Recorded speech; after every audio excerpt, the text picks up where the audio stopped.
the Iranian attitude is screw you. We're not even going to bother talking to you. Now, I understand that Jared Kushner is insisting there are talks at lower levels. I have no idea what that means. And I have learned not to believe anything that he or Netanyahu or Witkoff or Trump say. I mean, I just don't. And then you have this emotional knee-jerk reaction to everything. The South Koreans would not support us in our position on Ukraine or something, and suddenly Trump pulls the plug on a joint exercise that we conduct on an annual basis with the South Koreans. He thinks he's punishing them. The people of South Korea would like us to get out.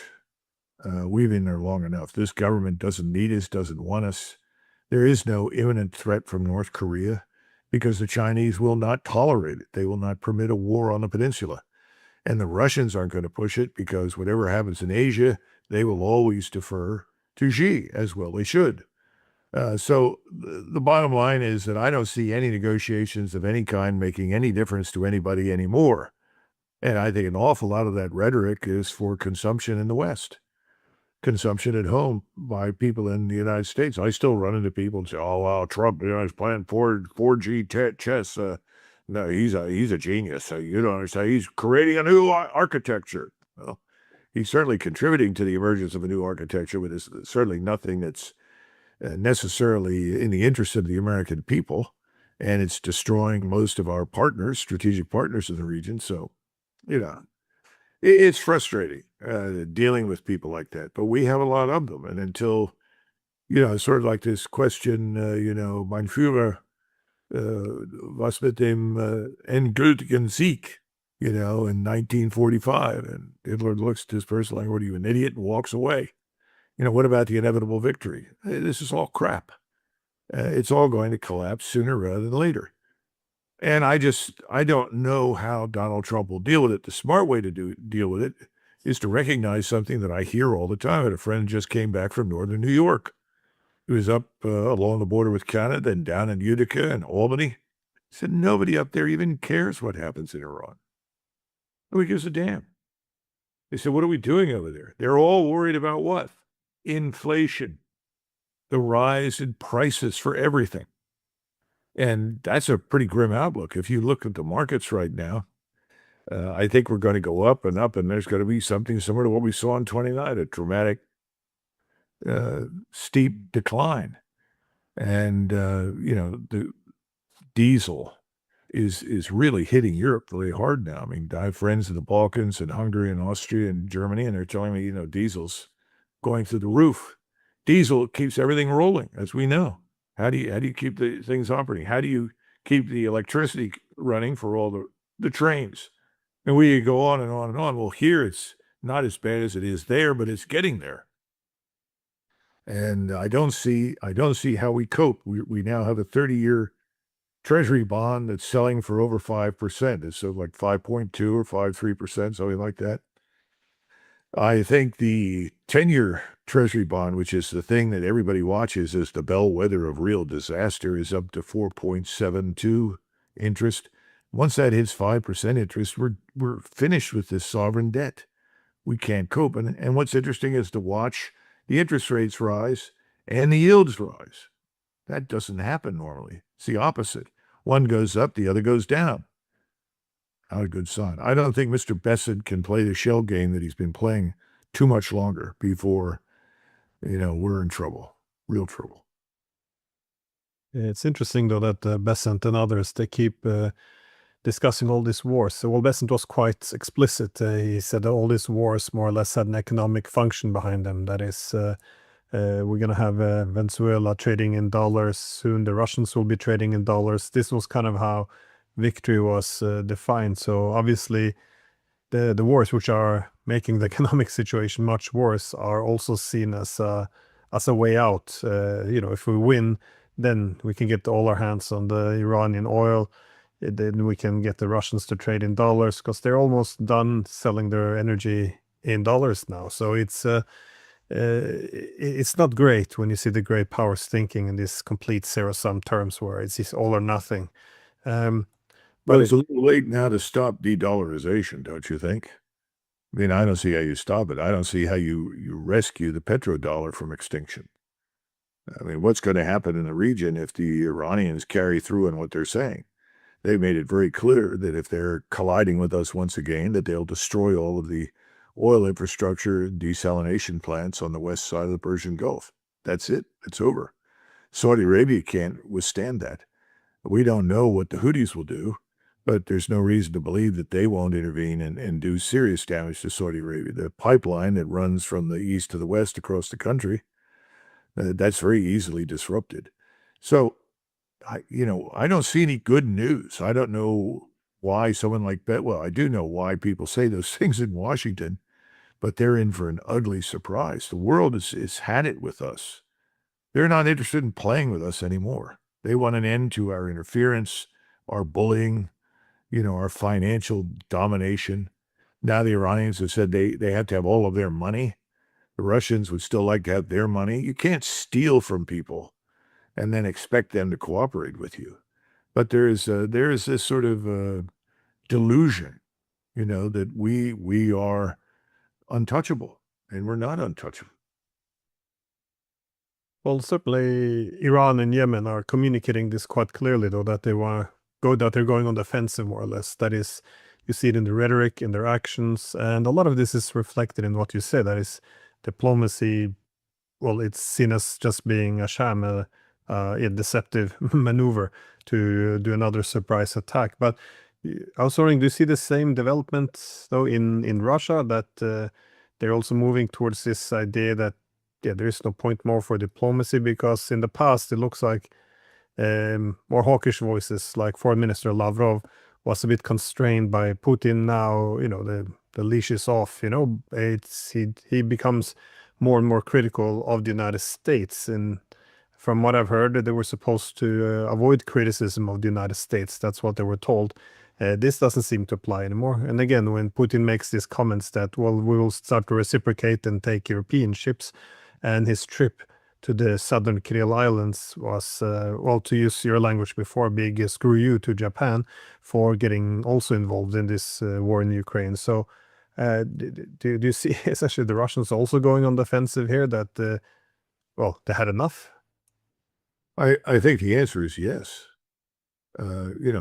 Lavrov is an interesting man. I had the opportunity to meet him once. He is someone who probably knows more about the United States and its people than anybody else in the Russian government. And he has had it. There's no question about it. He's felt that way for a long time. I think people are reaching the conclusion that only by striking back at us on various levels are we going to pay any attention to anything they say or do. And I think that's true, unfortunately. And if you look at our position militarily in the Persian Gulf right now, the problems that we've seen reported from the fleet, this USS Abraham Lincoln, and I don't know how much of that is true or not, but I do know that it's like hell on earth if you are stuck for 300 days practically at sea. I mean, I can't conceive anything worse than that. I've listened to people on the other service say, well, how could they complain about it? They don't understand. There's a big difference between, well, I'm here in this dump that they call Afghanistan or Iraq for another 6 months. And that's one set of problems, but there are ways that you can deal with it. Your mental health can adjust. But if you're out there day after day, month after month, and the only thing that breaks the monotony are the aircraft that periodically take off and deliver munitions somewhere. Otherwise, you're stuck. I think people are tired of it. We don't have the size of the force that we once had. And we also know that the U.S. Navy is sitting several hundred miles south in most cases. In other words, 150 to 200, 300 miles, depending upon where they are, to avoid Iranian missile capabilities, let alone unmanned systems. So it's not unreasonable for people at sea to get sick of this and disgusted. I'm sure lots of people are saying, what are we doing? And somebody says, well, we're here to run a blockade. Okay. Now what? How long do you do this? Do we have enough ships? The answer is usually no. For a blockade that runs as long and as deep as we're trying to maintain, develops at least 100 ships.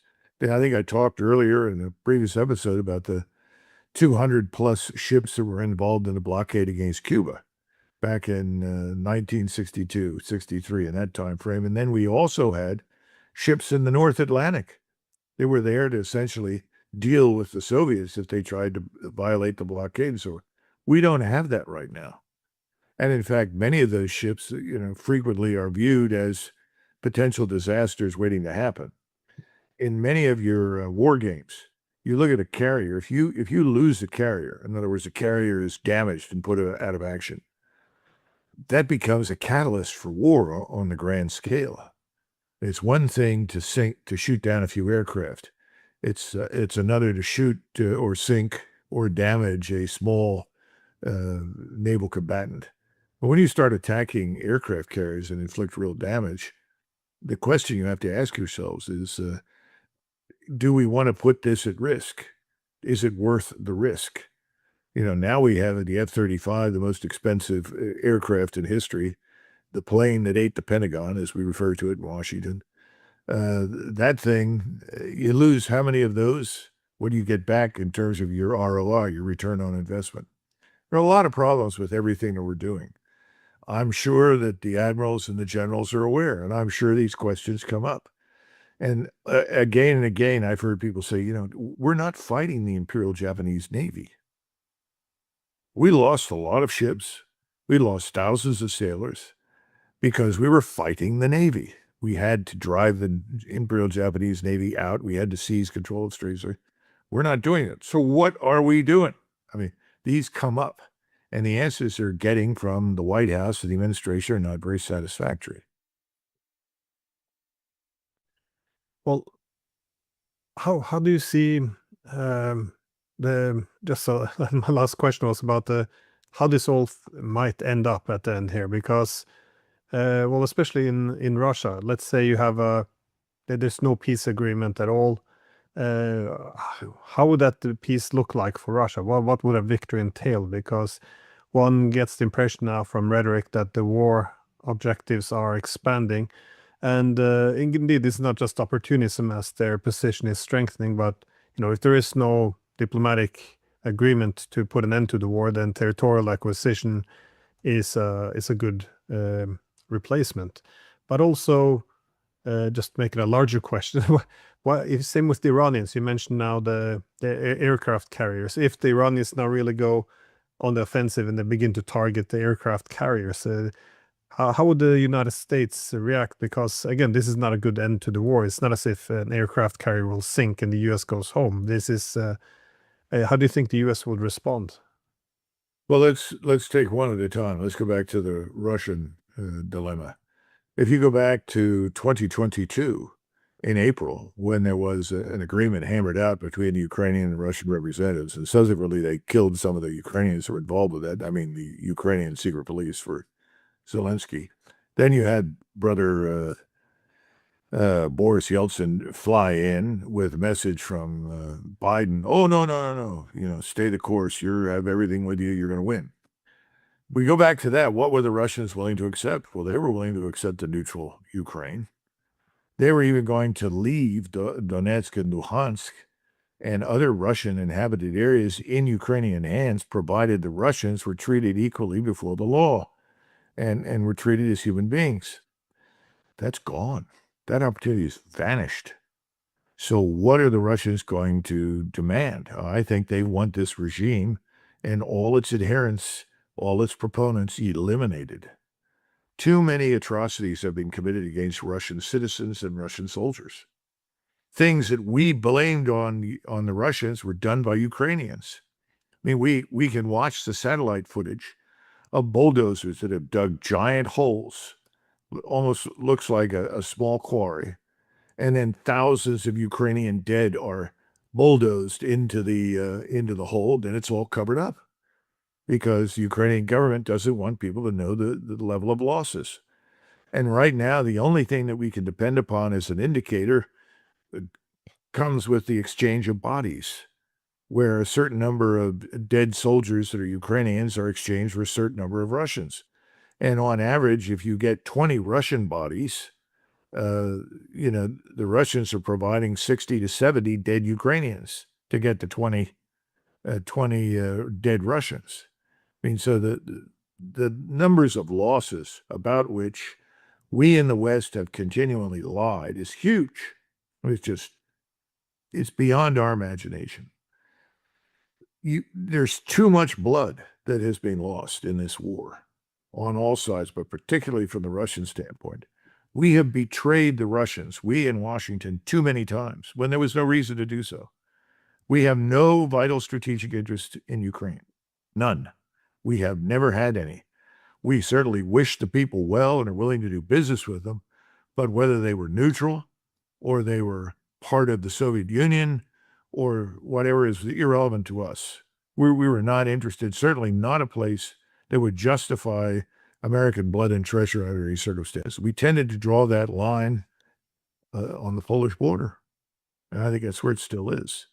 So the first thing to understand is this thing for the Russians is going to be what they demand. Now, why do you think publicly you've listened to President Putin talk about, well, there are large parts of Ukraine that were historically part of Poland. There are parts of Ukraine that are still occupied by hundreds of thousands of Hungarians who would like to rejoin Hungary. And there are other areas that our friends in Romania would like to have. And his view is, well, why not give it to them? And everybody says, oh, no, that's unacceptable. We don't play those games.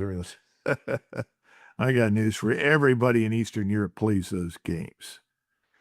If you go to Vilnius, everybody wants to talk about the Polish-Lithuanian Commonwealth. There used to be a giant pillar in Vilnius, in Minsk. And in Minsk, it had three languages. One was Russian, one was Latin, and the other was Lithuanian. And you know what it said? Here begins Lithuania. You don't think the Lithuanians know that? Of course they do. So Putin's right.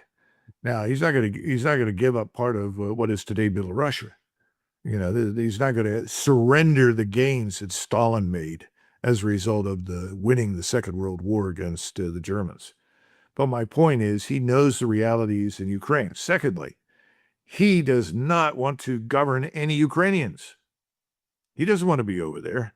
No Russian in his right mind wants to go there. I talked to a former Soviet officer, intelligence officer, said he never went anywhere in Western Ukraine. We're talking over near the Polish border, what used to be southern and southeastern Galicia. This is back in the 70s and 80s. Never went anywhere without being armed with an automatic pistol and cartridges in the chamber. Well, what's that tell you? Russians don't want to go over there. So what the Russians are interested in is this thing that they called Novorossiya. There's no doubt about it. They would like to see something emerge that is not going to be hostile to Russia, and it's not going to operate as a satellite for NATO and as a base of projecting, violence against Russia. Can they get that? Well, they're not going to get it from us. They're not going to get it from the Europeans, which means they're going to have to impose that. And they're going to have to turn to the people that border Ukraine and ask them if they're going to sit down and negotiate with them. But I think this whole thing is going to be taken out of the hands of whatever governs today in Ukraine. They're not going to, why would they pay any attention to anything that Zelensky says or his representatives? So none.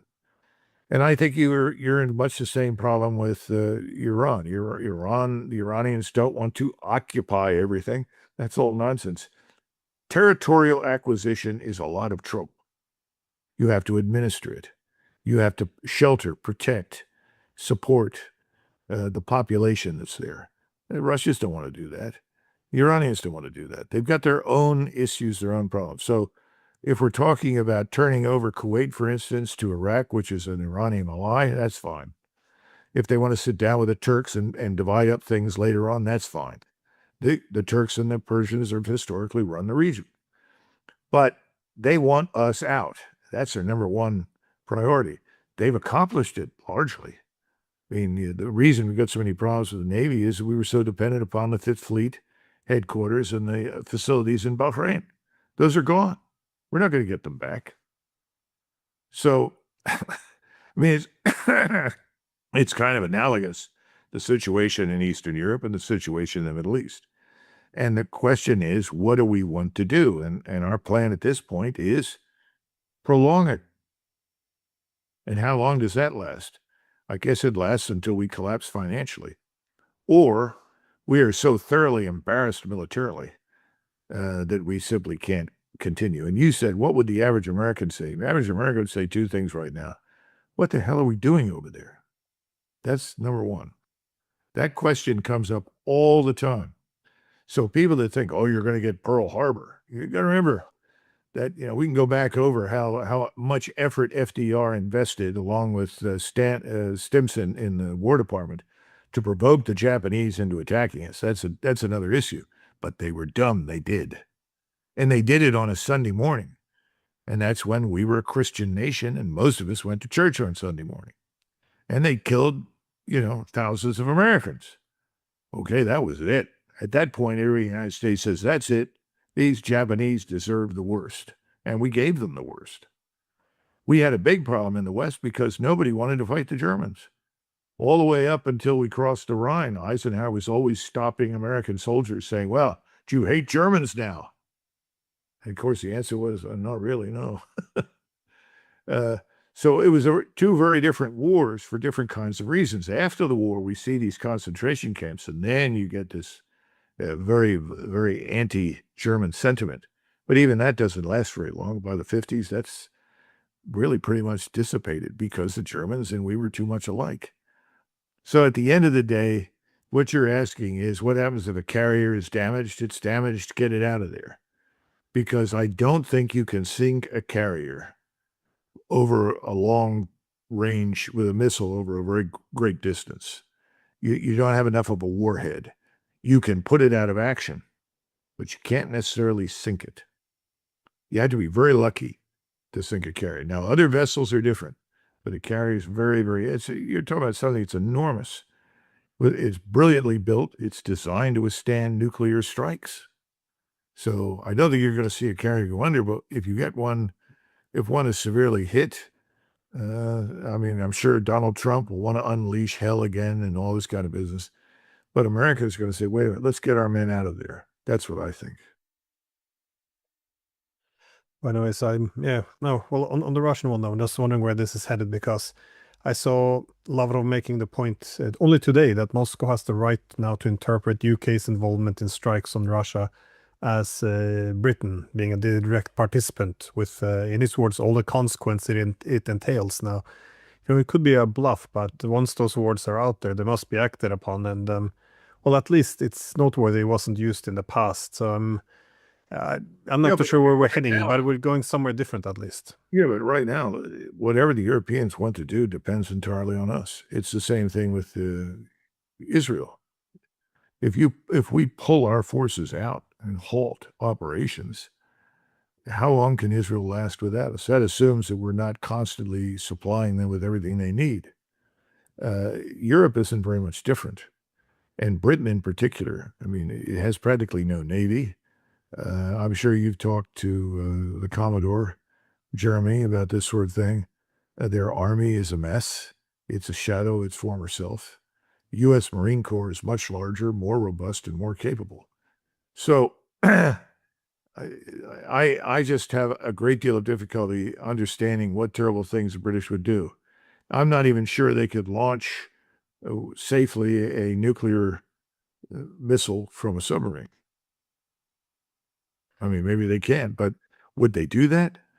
I don't think they're that crazy because Britain could be turned into a smoking heap of ruins overnight. Gone.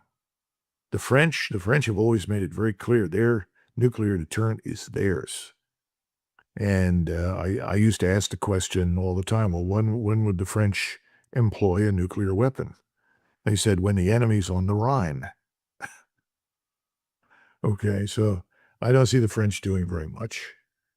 Who else is out there? The Germans. The German army is a mess. It's not doing much of anything. They're as backward, if not more so than we are, when you start talking about dealing with this new battlefield. So